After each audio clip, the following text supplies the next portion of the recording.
Good morning. Welcome to the episode of hardFoul Radio. This is the show that values time and puts God first. Thank you for joining me for another episode. It is a wonderful Tuesday.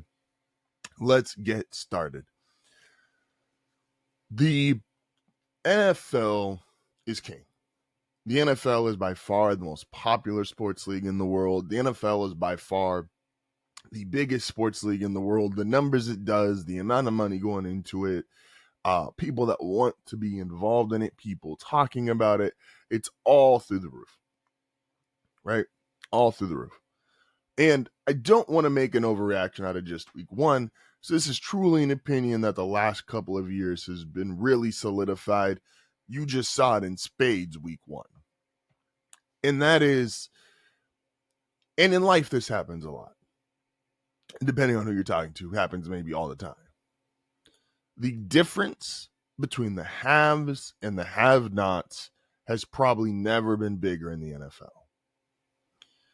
There's no way you watched all these games this weekend. Every single quarterback. And you saw what Lamar Jackson and Josh Allen did on Sunday Night Football. And you saw what Justin Herbert, to his credit, did on Thursday Night Football, or Friday Night Football, I'm sorry. And you see the gap. There's guys who have good quarters. Last night, the Bears, the Vikings was rough. Caleb had a good first quarter. JJ had a good fourth quarter. The other three, I watched even my Broncos, Bo Nix had he started off 4 for 4. He had the touchdown pass to Cortland Sutton. The rest of it was a bunch of Even Baker Mayfield, who a lot of people are high on that game, Michael Penix, was fun and exciting. You have these stretches of a good quarter or two, and then the rest is Lamar, Josh Allen, even somebody like Mahomes, who, again, we were used to Mahomes being that guy when he first came into the league, when he first started being dominant. Now a lot of his games, there's a lot of there's a couple special plays. The throw, again, almost hitting the ground. In the NFL, for as popular it is and as huge as it is, and trust me, I'm addicted. I was watching Cardinals Saints. You know how sick of a human being you got to be to watch Cardinals Saints in week one? I was doing that. And then, but this product, the reality of it is, across the board, the NFL, not a good product. We rip the NBA because we feel like regular season games don't matter because guys aren't playing defense, or we discredit 30-point performances and guys just running up and down the court, and it feels like, oh, well, we could do this. We ripped baseball until a few years ago. Game takes too long, too many pitches. Like, for some reason, we're willing to go at the product of all these other sports leagues, but we're not willing to go at the NFL. And again, this is not an I don't like the NFL take, or I don't like the NFL stance. I love the NFL. And I think that's really what I'm just trying to figure out. I'm almost trying to say this out loud so that I can understand, why do we love the NFL? Are we so simple that we just love the violence and it's this gladiator thing? Because you watch quarterback play across the league, even the big time performances from this weekend. Take Lamar and Josh Allen out of it again. They're playing a different game. They're playing true NFL football in 2025. Those are A-tier quarterbacks. Joe Burrow, the other guy who's supposed to. And again, I said this yesterday. In week one, everyone just picks and chooses who they want to criticize or not. And it's usually just based around win and loss. Because I was told there's a prolific offense for that other team in Ohio. Scored 17 points. I was told they have the best receiver in the National Football League. 2 catches. 17 points. The other 2 performances, the 2 standout, statistically noteworthy performances of the weekend. 41-year-old Aaron Rodgers, and on his second team previously cut Daniel Jones. Does anybody think those are the guys that are going to carry us in the 2025 NFL season? How far are you going to get on Aaron Rodgers and Daniel Jones? And what compounds the situation with the worsening of the product. And again, this is not I don't like the NFL take. This is it's kind of impressive that you can have quarterback play be this shaky or this low quality in a lot of instances and still remain this popular. Once these guys have a good season, Daniel Jones, just one, Tua, you're paying them 30, 40, now $50 million. Jordan Love got $55 million off of 8 games, 9 games. And that means, because it's a salary cap sport, that guy better be really good.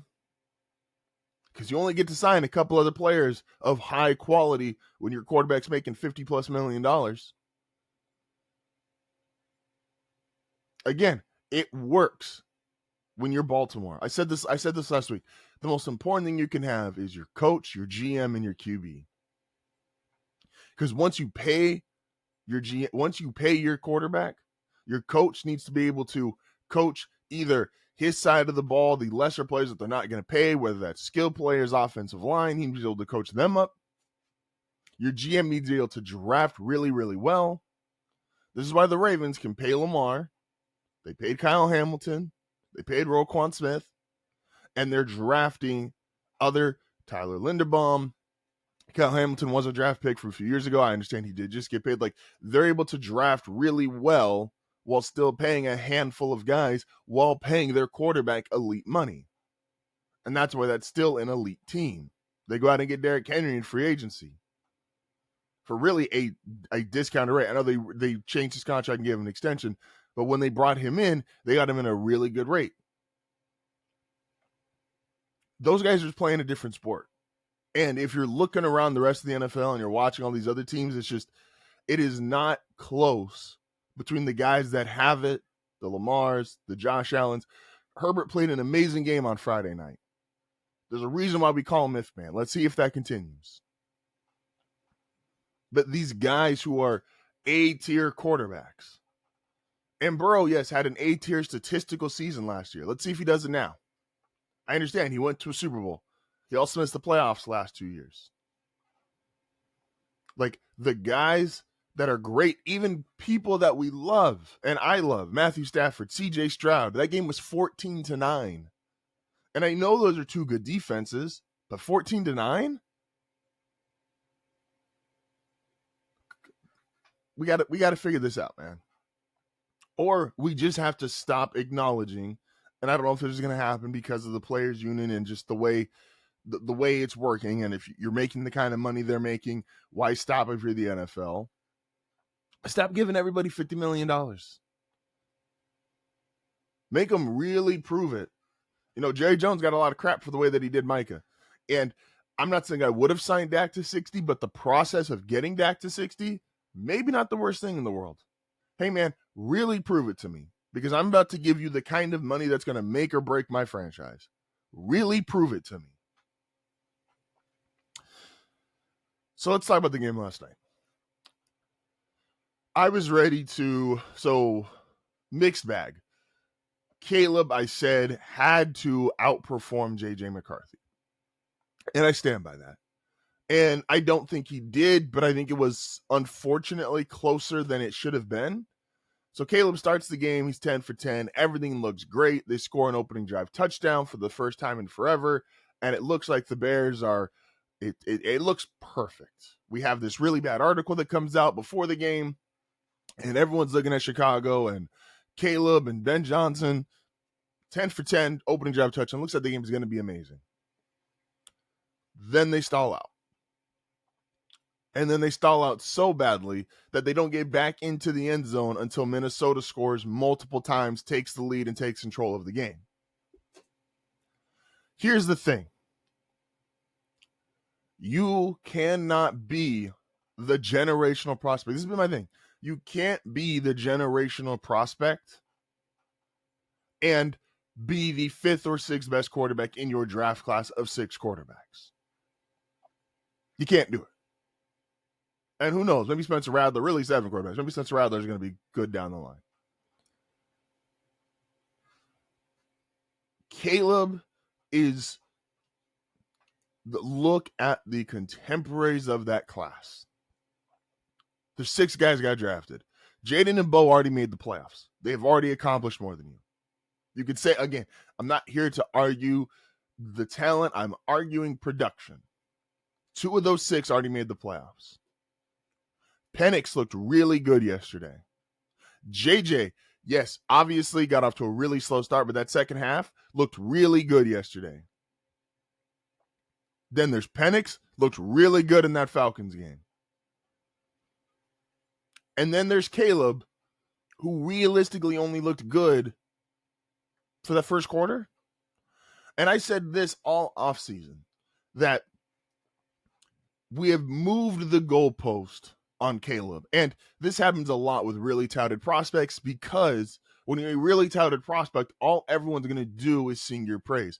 And hear me out. Before I sound like I'm just ripping them, I picked the Bears to go to the playoffs, and I'm not moving off that decision off of 1 week. But I'm saying you've got to be better. And I remember when all that was talked about last offseason was best situation ever for a number 1 overall pick. Best situation ever for a number 1 overall pick. Oh my gosh, do you see what Caleb has? Best situation ever for a number 1 overall pick. He's got the defense, he's got receivers, he's got, oh my gosh, it's going to be amazing. And then it wasn't. And then, despite them going on a 10-game losing streak and Caleb objectively struggling and playing the worst of any of the rookie quarterbacks that played significant time last year, the argument then shifted to, well, if you look at his numbers, they weren't really as bad as people make them out to be. Yes, they were. Because go look at Caleb Williams' numbers while the game was close. And go look at Caleb Williams' numbers that he was throwing late touchdowns when the game was already out of reach. He did not have a good rookie season. He did not have good numbers. He had numbers that were essentially stat padding or irrelevant because the games were already out of reach. When you're already getting blown out by Arizona, when you're already getting blown out by New England, and you're throwing a late fourth quarter touchdown, and that gets you to make your numbers look better or respectable. No, he doesn't throw a lot of interceptions, but he takes way too many sacks. He's genuinely just has moments of complete inaccuracy. And again, you're the generational guy. You're the guy with the expectations. The way the world works, when you've got expectations, you need to live up to them. And we believe in the talent on this roster. We believe in the coaching staff. You already got a coaching staff fired. So guess what? Once that coaching staff is gone, you have to now take the blame, because we can't blame Matt Eberflus again. He's already gone. Ben Johnson is considered very highly amongst the NFL. There's people that think he's one of the best, if not the best play callers in the NFL today. And that's with Andy Reid, Sean Payton, Sean McVay. You can't be the generational guy and be the 5th or 6th best quarterback in your class. You just can't. I mean, if you want to be a part of one of the coolest, most unique communities, don't forget to like and subscribe.